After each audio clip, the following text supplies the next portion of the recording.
So we just had the first Eating Enlightenment Community online meeting, and I want to share a little bit with you about how it went. And one of the main lessons that I want to convey in this video is a value of the Eating Enlightenment Community, which is learning from others, which is if you're struggling with something, someone else is too. This stuff is difficult.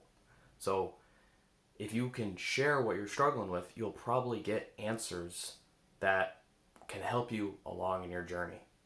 Now, a challenge for me is keeping people's privacy while also communicating group wisdom, communicating the lessons we've learned together so that people who weren't at the meeting can hopefully catch up. So in this video, what I'm going to do is just give a little recap of the first Eating Enlightenment meeting. We had about 5 people show up, and I'll share with you just one line of conversation that someone was struggling with, and I'll provide a couple of responses from group members, and then I'll also give one super simple tip if you are struggling with journaling and you don't know where to start. So let's just dive into probably the main core theme, I would say. One woman was struggling with thoughts. What do you write down? If you open up the Eating Enlightenment app or you look at the templates online about how to journal, you'll see a section for thoughts. But what if you aren't thinking anything? What if you write down to eat, your mind is blank, and what do you do then? What happens if, I think underneath the thoughts, there's this feeling like, wow, I suck at this, or this is tough, or I'm not really sure, or this feels like I'm doing it wrong somehow. How do I do this? What do you do when you are feeling kind of maybe insecure for whatever reason? Valid, what do you do if you're feeling insecure around journaling?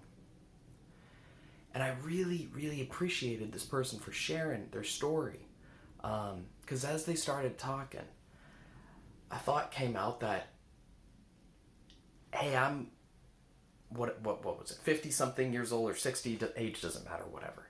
I'm old. That's what they were saying. I'm old and I'm still struggling with food.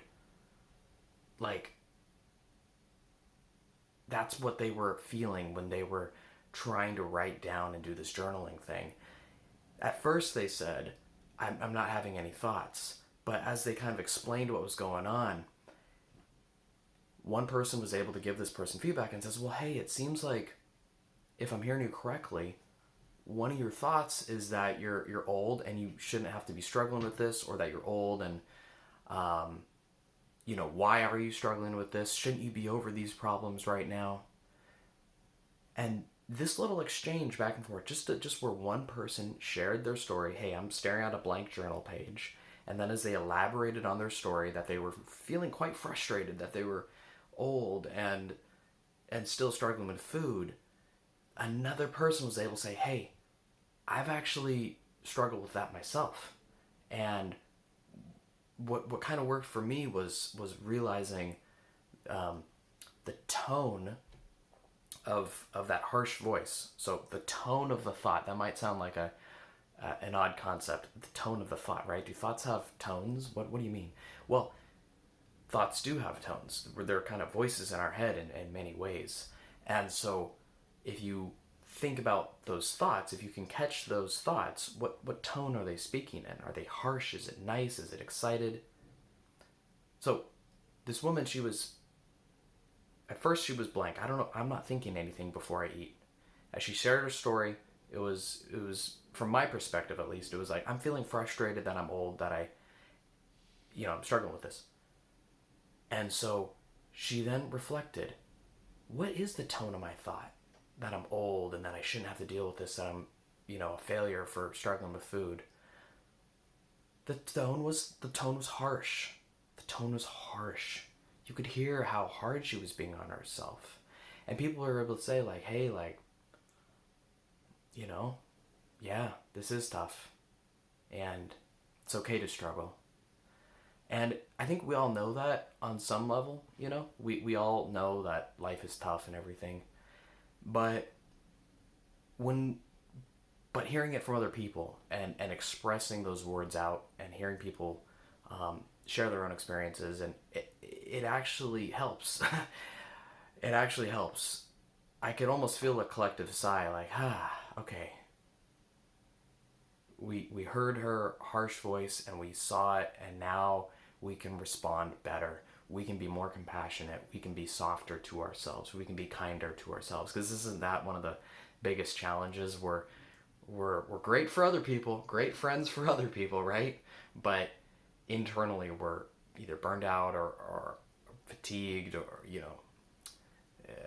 hard, really, really hard on ourselves. We can be the best caregivers for others, but man, leniency for us, oh geez. So by sharing the story, having another person share what worked for them, we kind of reflected and could hear this harshness that she was directing towards herself, and and we kind of went from there. So that's the lesson. That's one of the principles I'm trying to really stand and live by as this eating community grows. Is really, I mean, shame for me has been a huge struggle. Shame is sort of at the top of the binge eating cycle. It starts it all over again. We're embarrassed, we're ashamed, or we're guilty, whatever, and then we try harder, right? It's our fault. We got to try harder, try to be productive So, anyways, shame and how do you get over shame? Well, one of the ways is by sharing, right? And not by getting advice from others, but just by hearing, hey, this is also what I'm struggling with, or hey, I hear you, and this is what worked for me.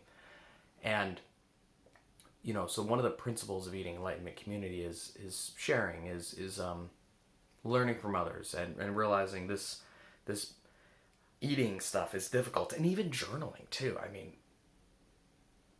journaling's an art, right? No art form is easy.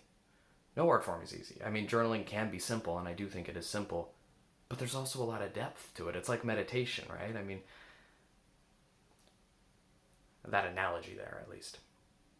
So I hope this video helps share something in a way that keeps people's privacy while also helping everyone stay on the same page. And then finally, that last final tip, if you are struggling with journaling, what is one thing you can do to get started? Well, if you aren't sure what you're thinking, you aren't sure what you're feeling, one, let go of all guilt, let go of all pressure, expectations. It's okay to be at square zero. Totally fine. Just what you can do in a practical way is write down what you're going to eat before you eat. So sometimes these thoughts, these feelings, body sensations, it's too complicated. I get it. It's all good. In that case, if you're about to have a burger or salad or whatever, just try to start experimenting and trying. What happens if I write down what I'm about to eat? Burger, I write down HAMBURGER. I write down hamburger or whatever. What happens if I write down what I'm about to eat before I eat it? I write down hamburger before I eat a hamburger. What happens? Because this is the point of journaling. It's this magic of writing. There's something magical about writing. And so it doesn't need, that magic can be accessed. Relatively simple. Journal before you eat.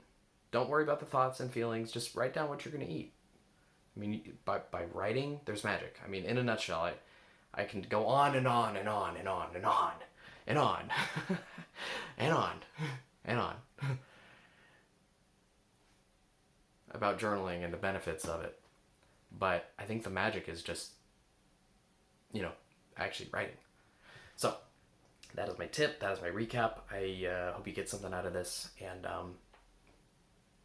I guess stay tuned for more. I think this community will grow, and it'll be a challenge for me to, really keep it in integrity. And so, yeah. I'll try to update you on these videos as well about where the community's going. Right now I'm putting up an application form where people have to take the quiz, they have to download the eating app, they have to fill out an application form, and then they can join the community. So I'm really trying to get the right people in here.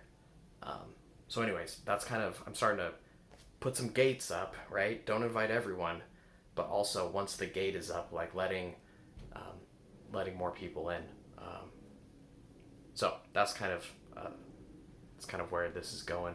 next meeting in 2 weeks, and this video is getting a little bit long, so namaste.